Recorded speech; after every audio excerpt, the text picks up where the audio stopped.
সনদ সুজাতীয় সংবাদ থেকে পাঠ করছি। এখানে ব্রহ্ম নিয়ে কথা বলেছেন সনৎ কুমার ধৃতরাষ্ট্রকে।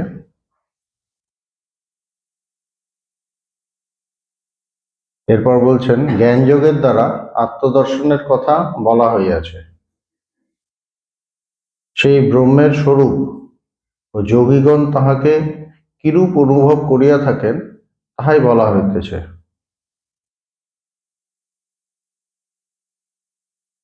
শ্রী সনৎ সুজাত বলিলেন, হচ্ছে ব্রহ্মের স্বরূপ, ব্রহ্ম কেমন, ব্রহ্ম কি, এবং যোগীগণ যে তাকে অনুভব করেন, কিভাবে অনুভব করেন সেটা বলছেন। সেই ব্রহ্ম অবিদ্যাদি দোষরহিত, সদা শুদ্ধ, সর্ব অবভাষক বলিয়া মহান জ্যোতিস্বরূপ। অবিদ্যাদি দোষরহিত, সেখানে কোনো কলঙ্ক নেই, অবিদ্যা নেই, অজ্ঞান নেই। ব্রহ্ম জ্ঞান স্বরূপ, তো যেটা জ্ঞান স্বরূপ এখানে অজ্ঞান থাকতে পারে না। যেটা আমাদের স্বরূপ, যেটা আমরা আসলে আমরা জ্ঞান স্বরূপ, এখানে কোনো অজ্ঞান থাকতে পারে না, অজ্ঞান নেই। দোষরহিত, সদা শুদ্ধ, এই যে আমরা বলি না তুই অশুদ্ধ হয়ে গেলি বা ও হয়ে গেল এই সেই, অ্যাকচুয়ালি আমরা আসল জায়গায় সবাই শুদ্ধ, সদা শুদ্ধ, অশুদ্ধতা বলে কিছু নেই।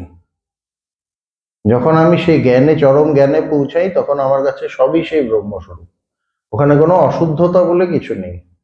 অশুদ্ধ কখন হয়? যখন দুই আসে, যখন একটার সাথে আরেকটা মেলে, তখন ওটা অশুদ্ধ হয়, মিলাবাট। এখানে কোনো কিছু মানে একই আছে, এক যেখানে আছে সেটা সবসময় শুদ্ধ। সর্ব অবভাষক বলছে তিনি সমস্ত কিছুকে প্রকাশ করছেন, সেই জ্ঞানটা সমস্ত কিছুকে প্রকাশ করছে। সর্ব অবভাষক বলিয়া মহান জ্যোতি স্বরূপ। তস্য ভাষা সর্বমিদম বিভাতি, কঠোপনিষদ এবং মুন্ডক উপনিষদ বলছেন তার প্রকাশে সব প্রকাশিত। সুতরাং তিনি প্রকাশক। জ্ঞানটা কি? জ্ঞানটা প্রকাশক, দেখিয়ে দিচ্ছে, আরেকজনকে প্রকাশ করে দিচ্ছে।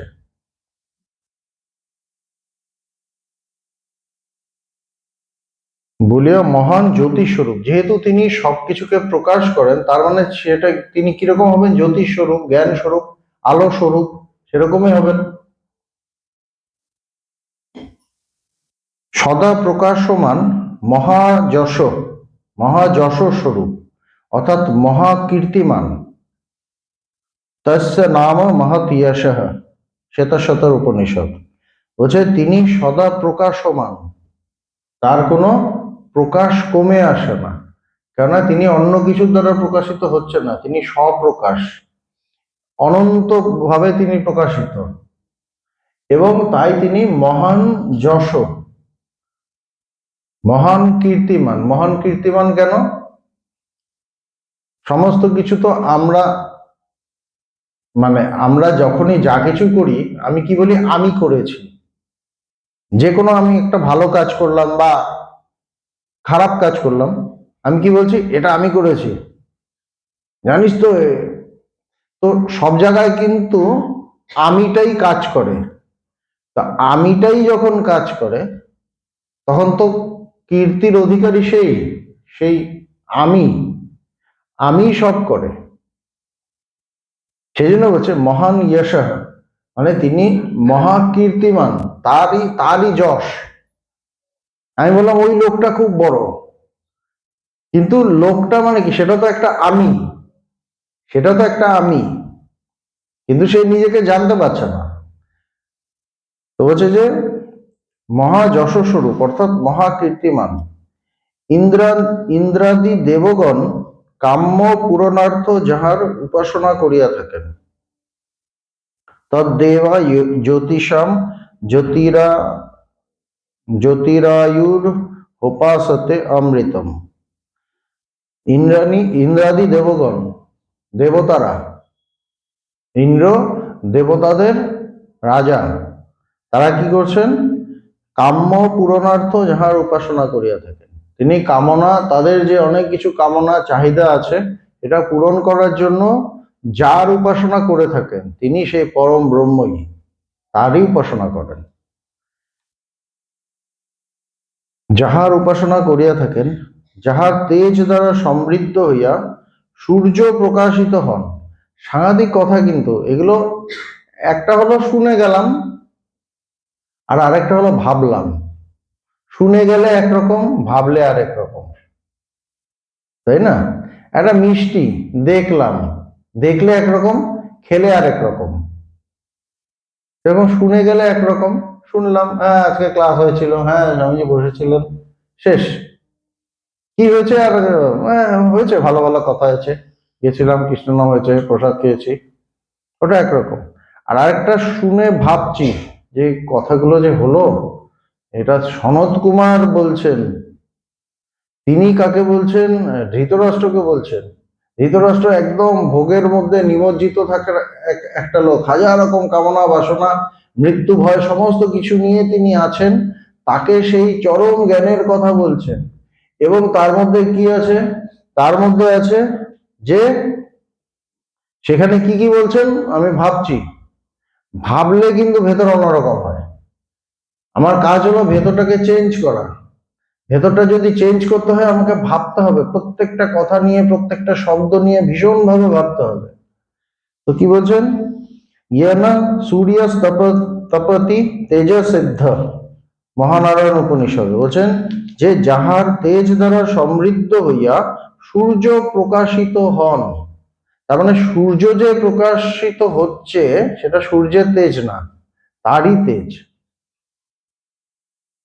তারই তো তেজ।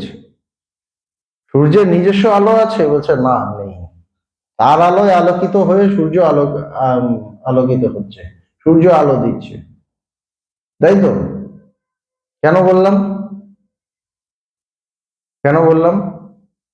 দেখতে তো সূর্য আলো দিচ্ছে সবসময়, তার জন্য এই পৃথিবী মানে এত বড় সভ্যতা চলছে প্রতিদিন। তাহলে এই যে কথাটা, মানেটা কি? সূর্যকে সূর্য বলছে কে? এই জ্ঞানটাই বলছে। সূর্যকে সূর্য বলছে কে? জ্ঞানটাই বলছে। জ্ঞানই বলছে সূর্য আলো দেয়, তাই সূর্য আলো দেয়। আমাদের জ্ঞানটাই তো বলে সূর্য আলো দেয়। সূর্য কি বলে? আলো দিই, সে বলে না কিছু। সুতরাং এই জ্ঞানটা আছে বলেই সব আছে, না হলে কিন্তু কিছু নেই। তার, সে যে আছে না নেই, তার, তাকে দেখাবে সমস্ত কিছু সে জ্ঞানই প্রকাশ করে। তো বলছেন কি, যে যাহার তেজ দ্বারা সমৃদ্ধ হইয়া সূর্য প্রকাশিত হন, এই প্রকার সরৈশ্বর্যশালী সনাতন পরব্রহ্মকে যোগীগণই সাক্ষাৎকার করিয়া থাকেন। জ্ঞানযোগ সহায়ে যোগীগণই তাহাকে উপলব্ধি করিয়া থাকেন। জ্ঞানযোগ বিবর্জিত কোনো পুরুষই তাহাকে জানিতে পারে না। হচ্ছে সনাতন পরব্রহ্মকে যোগীগণই সাক্ষাৎকার করে থাকেন। মানে জ্ঞান যোগী যিনি, যিনি জ্ঞানের চর্চা করেন, যিনি জ্ঞানের খোঁজ করেন, যিনি সেই জ্ঞানটাকে জানতে চান, তিনি তাকে জানতে পারেন। না হলে আর কেউ তাকে জানতে পারে না, আর কেউ তাকে বুঝতে পারে না। জ্ঞানযোগ বিবর্জিত কোনো পুরুষই তাহাকে জানিতে পারে না। পরব্রহ্ম হইতেই হিরণ্য গর্ভাদির উৎপত্তি বর্ণিত হইতেছে। শুদ্ধ ব্রহ্ম হইতেই কার্য ব্রহ্ম হিরণ্য গর্ভের উৎপত্তি হইয়াছে, এবং শুদ্ধ ব্রহ্ম দ্বারাই সেই হিরণ্যগর্ভ বৃদ্ধি অর্থাৎ স্থূল বিরাট রূপ ধারণ করেন। বলছে কি, যে এই যে সৃষ্টির, এই যে সৃষ্টির ব্যাপার, সে সম্পর্কে কি বলা হচ্ছে? যে আসল চরমে গেলে কোনো সৃষ্টি নেই, কোনো সৃষ্টির প্রসঙ্গ নেই। তাহলে যে আমরা সৃষ্টি দেখি, এটা নিয়েও তো কিছু ব্যাখ্যা আছে। আমাদের বেদান্তে কি বলে? বলছে সৃষ্টিটা মায়িক, তবুও মায়ার থেকেই হচ্ছে, আসলে অস্তিত্ব নেই, কিন্তু তাও অস্তিত্ব নেই বলেও যখন দেখা যাচ্ছে, তখন বলতে হয় যে প্রত্যেকে কিভাবে সৃষ্টিটা হচ্ছে, কোনটার পর কোনটা, কোনটার পর কোনটা। তো সেই ইয়েতে বলে যে যে ব্রহ্ম থেকে প্রথমে ঈশ্বর, ব্রহ্ম থেকে ঈশ্বর, প্রথমে মায়া, মায়ার মধ্যে তার প্রতি মানে প্রতিবিম্ব হলে, সেই সত্যের প্রতিবিম্ব হলে সেটাই ঈশ্বর। সেখান থেকে হিরণ্যগর্ভ, সেই হিরণ্যগর্ভ থেকে বিরাট, বিরাট থেকে এই বিশ্ব প্রপঞ্চ, স্থূল এই বিশ্ব প্রপঞ্চ। এগুলো অনেক সৃষ্টির ক্রম আছে, ওগুলো আর পুরো ডিটেলসে যাচ্ছি না। তো ওটাই বলছেন যে শুদ্ধ ব্রহ্ম হইতেই কার্য ব্রহ্ম হিরণ্যগর্ভের উৎপত্তি হইয়াছে। শুদ্ধ ব্রহ্ম, সেখানে কোনো সৃষ্টির প্রসঙ্গ নেই, কিন্তু মায়াতে যখন আমরা সৃষ্টিটা দেখছি, তখন তারপর তৈরি হলো হিরণ্যগর্ভ। হিরণ্যগর্ভ থেকে আরেকটু, এগুলো সূক্ষ্ম থেকে আরো স্থূল থেকে আরো স্থূল হলো, সূক্ষ্ম থেকে স্থূল হলো, করতে করতে এই জগৎ প্রপঞ্চ সৃষ্টি হলো। এগুলো অনেক ব্যাখ্যা আছে, ওগুলো আর এখানে বলছি না। তো শুদ্ধ ব্রহ্ম দ্বারাই সেই হিরণ্য গর্ভ বৃদ্ধি অর্থাৎ স্থূল বিরাট রূপ ধারণ করে। সেটাই আরো প্রকাশিত, আরো প্রকাশিত, আরো ব্যক্ত, যত ব্যক্ত হচ্ছে। যেমন একটা ছোট্ট এইটুকু একটা বেলুন ছিল, ফুলতে ফুলতে ওটা এত বড় একটা বিরাট বেলুনে পরিণত হলো, মানে ওটা ফুলে উঠলো বা ব্যক্ত হলো, বাইরে এলো, ওটা ফুলে উঠলো, ব্যক্ত হলো, আরো স্থূল রূপ ধারণ করলো, করে বিরাট হলো, তারপর এই বিশ্ব প্রপঞ্চ সবকিছু হলো। সেটা সেই ব্রহ্মের জন্যই হচ্ছে, তার জন্যই হচ্ছে, তিনি আছেন বলেই হচ্ছে, তিনি না থাকলে কিছু হবে না, তিনি আছেন বলেই সব হচ্ছে। সূর্যাদি জ্যোতিসমূহ দ্বারা স্বয়ং অপ্রকাশিত থাকিয়াও তিনি স্বয়ং প্রকাশমান এবং আদিত্যাদি সকল জ্যোতিষ্কগণেরও প্রকাশক। বলছেন যে সূর্যাদি জ্যোতিষসমূহ দ্বারা স্বয়ং অপ্রকাশিত থাকিয়াও, সেই যে ব্রহ্ম, আমরা কি দেখি, সূর্য সবাইকে আলো দিচ্ছে, পৃথিবীকে আলো দিচ্ছে, আরো সমস্ত যে গ্রহ আছে তাকে আলো দিচ্ছে, অন্যান্য যে তারা আছে বা নক্ষত্র আছে তাদের কেন্দ্র করে যে গ্রহগুলো ঘুরছে সেই তারাটা তাদের আলো দিচ্ছে, এরকমই হয়। কিন্তু সেটা কি ব্রহ্মকে আলো দিতে পারে, ব্রহ্মকে প্রকাশ করতে পারে? বলছে না। ব্রহ্মকে প্রকাশ কে করে? বলছে সেই করে, ব্রহ্ম তার আলোতেই প্রকাশিত।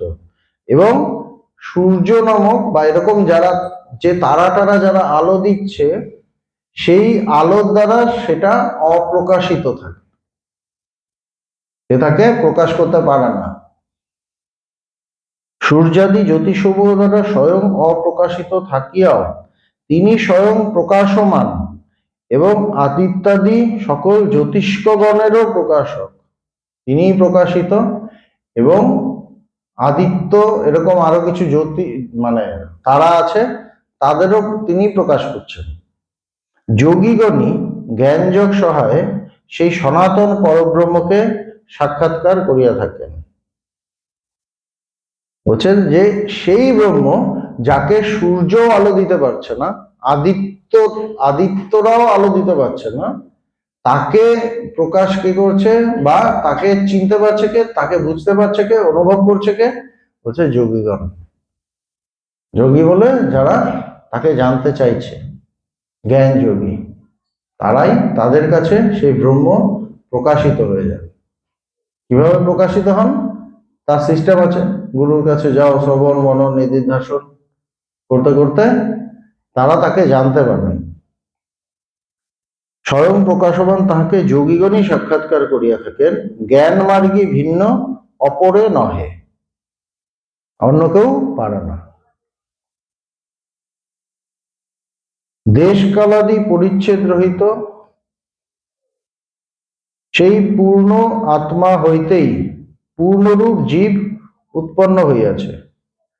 পূর্ণ হইতে উৎপন্ন বলিয়াই বিদ্বানগণ সেই উৎপন্ন পূর্ণকে অর্থাৎ জীবকে পূর্ণ এই নামে অভিহিত করেন। পুনঃ উৎপন্ন জীবগণ পূর্ণ হইতে সেই মূলভূত শুদ্ধ ব্রহ্মরূপ পূর্ণ উদ্ধৃত হন। একটা আমরা পাঠ করি, যে আমরা যে বৈদিক স্তোত্র পাঠ করি, সেখানে পূর্ণমদঃ পূর্ণমিদম পূর্ণাৎ পূর্ণমুদচ্যতে পূর্ণস্য পূর্ণমাদায় পূর্ণমেবাবশিষ্যতে, এটা আমরা পাঠ করি। তো সেইটাই আরেক রকম ভাবে বলছেন, সেটা তো উপনিষদের কথা, আর এটা মহাভারতের কথা। মহাভারতে সেই সনত কুমার বলছেন সেই সময়, সুতরাং তখন উপনিষদ তো অলরেডি হয়ে গেছে, শ্লোকটাও আছেই। তো বলছে দেশ কালাদি পরিচ্ছেদ রহিত, সেই জ্ঞান কিরকম, সেখানে সেটা দেশ দিয়ে আটকানো না, এই দেশেও আছে ওই দেশেও আছে, ব্রহ্ম সব জায়গায় আছে, সর্বদেশে, কোনো পার্টিকুলার দেশে নয়,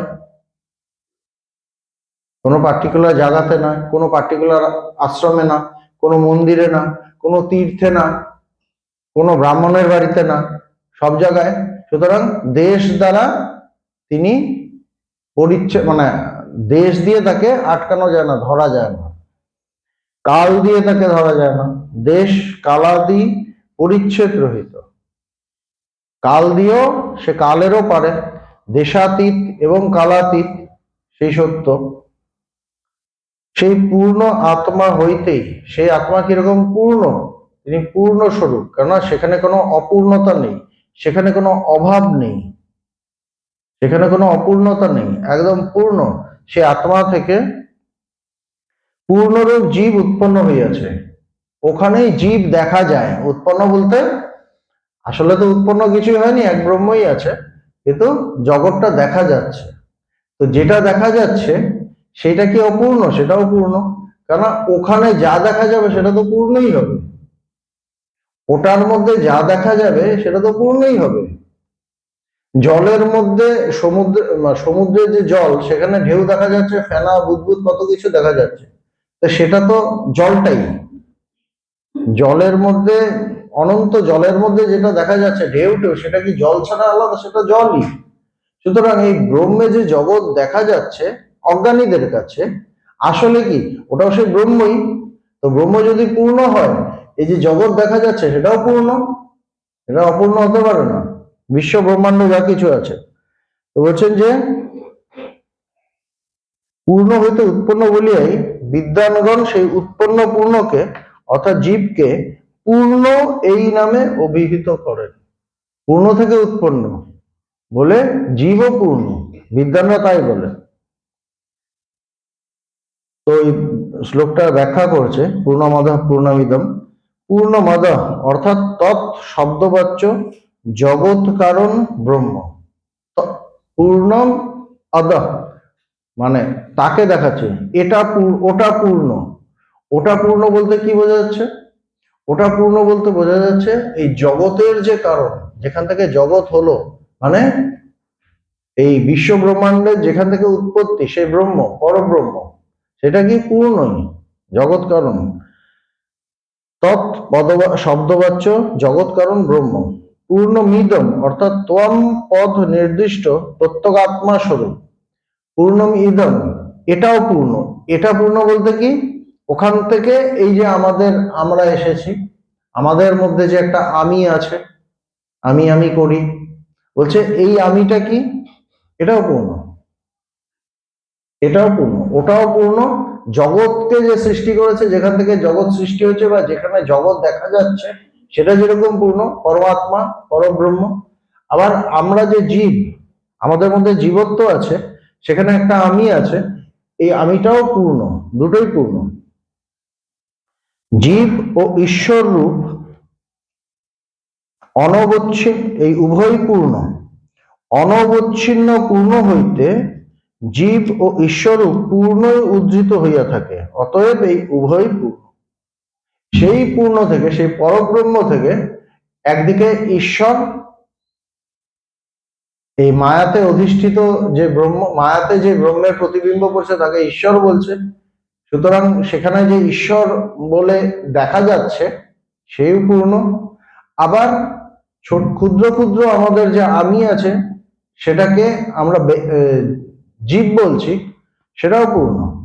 ওখান থেকেই ঈশ্বরও হচ্ছে, ওখান থেকে জীবও হচ্ছে, এই উভয় পূর্ণ। জীব ও ঈশ্বররূপ পূর্ণদয়ের যথার্থ পূর্ণরূপটি পৃথক করিলে, অর্থাৎ ত্বম ও তৎত্বমসি মহাবাক্যগত এই পদদ্বয় শোধন করিলে, মানে উভয়ের উপাধি অংশ পরিত্যক্ত হইলে এক শুদ্ধ ব্রহ্মই অবশিষ্ট থাকেন, অর্থাৎ পূর্ণ ব্রহ্মস্বরূপই হইয়া থাকেন। এই পূর্ণস্বরূপ পরমাত্মাকেই যোগীগণ দর্শন করিয়া থাকেন। এগুলো আজকের টপিকটা একটু কঠিন। তো বলছেন কি, যে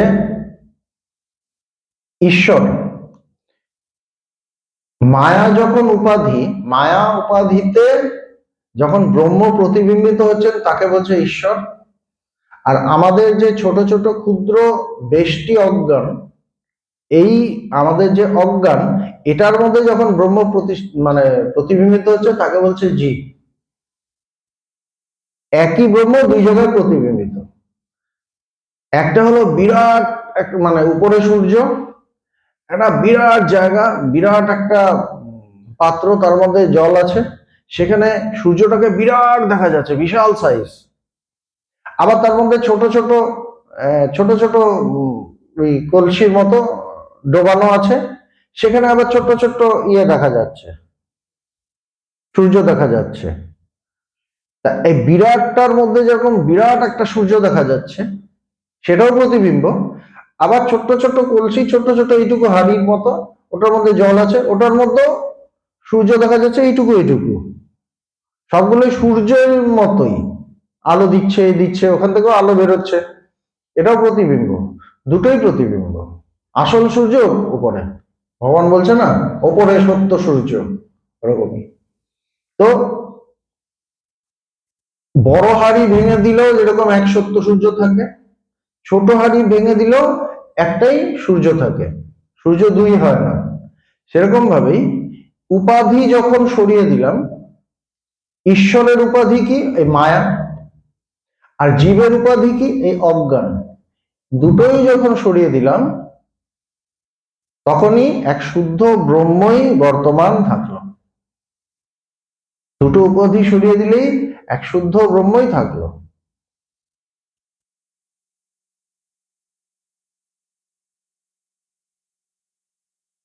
সেই পূর্ণদয় যথার্থ পূর্ণরূপটি পৃথক করিলে জীব ও ঈশ্বররূপ পূর্ণদয়ের, তো সুতরাং বলছে যে ব্রহ্ম পূর্ণ, সেখান থেকে জীব ও ঈশ্বর আসছে, দুজনেই পূর্ণ। তো তার পূর্ণরূপটি পৃথক করিলে, অর্থাৎ তম ও তৎত্বমসি মহাবাক্যগত এই পদদ্বয় শোধন করিলে, মানে উভয়ের উপাধি অংশ পরিত্যক্ত হলো, উপাধিটা যেই করে দিলাম, তখন এক শুদ্ধ ব্রহ্মই অবশিষ্ট থাকেন, অর্থাৎ পূর্ণ ব্রহ্ম স্বরূপই হইয়া থাকেন। সবকিছু সেই পূর্ণ ব্রহ্ম স্বরূপই হয়ে থাকে। এই পূর্ণ স্বরূপ পরমাত্মাকেই যোগীগণ দর্শন করিয়া থাকেন। জ্ঞান যারা সমাধিস্থ মহাপুরুষ, তারা সেই অনুভবটা লাভ করেন, তারা তাকেই করেন, দর্শন করেন। সেই জীবকে পূর্ণ এই নামে অভিহিত করেন। উৎপন্ন জীব রূপ পূর্ণ হইতেই সেই মূলভূত শুদ্ধ ব্রহ্মরূপ পূর্ণ উদ্ধৃত হন। যেটা বললাম, যে সেই পূর্ণ থেকেই তার উপাধি সরিয়ে দিলে আসল সেই ব্রহ্মের প্রকাশ হয়ে যায়। এই জন্য বলছেন পরমম ব্রহ্মভেদ ব্রহ্মৈব ভবতি, যিনি সেই পরব্রহ্মকে জানেন তিনি ব্রহ্মই হয়ে যান, কেন উপাধিটা সরে গেছে। তার আর ব্রহ্মে কোনো তফাৎ থাকে না, তিনি ব্রহ্মস্বরূপ হয়ে যান। অর্থাৎ পূর্ণ শুদ্ধ ব্রহ্মই স্ব অবিদ্যা বলে জীবত্ব ধারণ করেন। আবার পূর্ণ শুদ্ধ ব্রহ্ম স্ব অবিদ্যা বলে জীবত্ব ধারণ করেন, তার অবিদ্যার জন্য তিনি জীব হন। আবার সব আত্মজ্ঞান দ্বারা স্বীয় জীবত্ব পরিহার করিয়া, তার যে জ্ঞান হয়, নিজের জীবত্বটা তিনি ত্যাগ করে, ছেড়ে দিয়ে, পরিহার করে, বা ওটাকে ধ্বংস করে, বিনাশ করে, জীবত্ব পরিহার করিয়া পুনঃ সেও শুদ্ধ ব্রহ্মরূপ পূর্ণত্ব লাভ করেন, আবার সেই আসলে পূর্ণই হয়ে যান। এই রূপে পূর্ণে পূর্ণ স্থিত হইলে মূলীভূত পূর্ণই অবশেষ থাকে। পূর্ণ থেকে পূর্ণ সরিয়ে নিলে এক পূর্ণই থাকে, অর্থাৎ সচ্চিদানন্দ স্বরূপ ব্রহ্মভাবই অবশেষ থাকে। সমস্ত কিছু সরিয়ে দিলে এক সত্য থাকে, এক ব্রহ্ম, আর কিছুই থাকে না। ভগবান কি বলছেন? যা থাকার তাই আছে, যা ছিল তাই আছে, আর বাকি সব উপরের একটা প্রতিবিম্ব, একটা উপাধি। আসলে এক ব্রহ্মই থাকে। যোগীগণ সেই ব্রহ্মকেই, সেই পরব্রহ্মকেই দর্শন করেন, অনুভব করে থাকে। সুতরাং এই চরম কথাগুলো বলছেন সনত কুমার, বলছেন ধৃতরাষ্ট্রকে। তো এর থেকে কি বোঝা যায়? এর থেকে বোঝা যায় যে আমি যে অবস্থাতেই থাকি না কেন, উনি একটা রাজা, তাকে যদি ওইসব বলেন, চরম বেদান্তের কথা বলেন, তাইলে এই যে স্বামীজি বলছেন বনের বেদান্ত ঘরে ঘরে, তাহলে এইটাই তো প্রমাণিত হচ্ছে যে বেদান্তটা সবার জন্য দরকার। কেন দরকার? সবাই আমরা পূর্ণই আছি এটা বোঝার জন্য। জগতের সমস্যা কিসের? জগতের সমস্যা হলো আমি অপূর্ণ, এই বোধ থেকে জগতের সমস্যা। আমি যেই জানবো আমি পূর্ণ, তখন জগতের আর কোনো সমস্যা নেই। আমার একটাই প্রবলেম, আমি অপূর্ণ, আমার এটা চাই ওটা চাই। অপূর্ণ বললে তো অনেক কিছু চাই, চেয়েও দেখা যায়, পেয়েও দেখা যায় পূর্ণ হচ্ছি না। সুতরাং আমাকে পূর্ণ হতে হবে। আর মহাপুরুষরা কি বলছেন? তুমি পূর্ণ আছোই, শুধু অজ্ঞানটা ত্যাগ করো। সব অবিদ্যা বলে তিনি শুদ্ধ ব্রহ্ম থেকে তিনি জীবত্ব লাভ করেছেন, জীব হয়েছেন। আবার স্ব আত্মজ্ঞান বলে আবার জ্ঞানের সাহায্যে জ্ঞান লাভ করে, জ্ঞান বলতে কি বলছে? সেই তাকে ব্রহ্মকে জেনে, সেই ব্রহ্মাকারা বৃত্তি যখন উৎপন্ন হলো, সেই ব্রহ্মাকারা বৃত্তিটা কি করলো? সে আমার অজ্ঞান বৃত্তিটাকে নাশ করে দিল, এটা ওটাকে কেটে দিল, করে যা থাকার তাই থাকলো, এক ব্রহ্মই বর্তমান থাকলো, আর কিছু থাকলো না। এটাই হলো মূল কথা। আমি যাই হই না কেন, আমি যেখানেই থাকি না কেন, এই জ্ঞান আমার জন্য। এই জন্য স্বামীজি বলছেন অনন্তের তুমি অধিকারী।